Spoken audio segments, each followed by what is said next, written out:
আমি আজকে একটা আলু পটলের তরকারি করছি।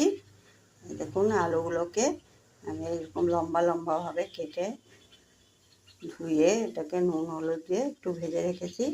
পটলগুলো আমি কেটে নিয়েছি। আমি হাফ ফালি করে পুরো ছুলে দিয়েছি, ছুলে দিয়ে পুরো হাফ ফালি করে নিয়েছি। পরে এগুলোকেও হালকা একটু হলুদ দিয়ে নুন দিয়ে ভেজেছি।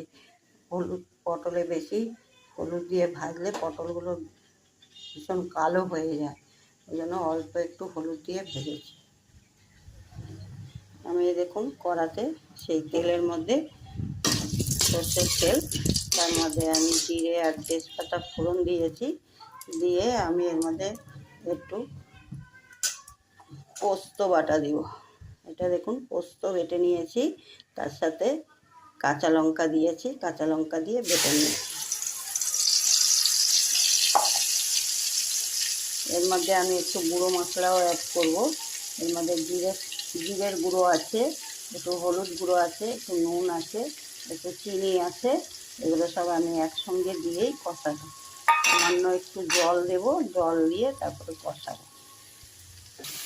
দেখুন আমার পোস্ত আর মশলাগুলো সব কষানো হয়ে গেছে। দিয়ে আমি এখন আলু পটলটা এর মধ্যে দিয়ে দেবো। দিয়ে একটু মিষ্টি দেওয়া জল আছে, সেটা দিয়ে দিই।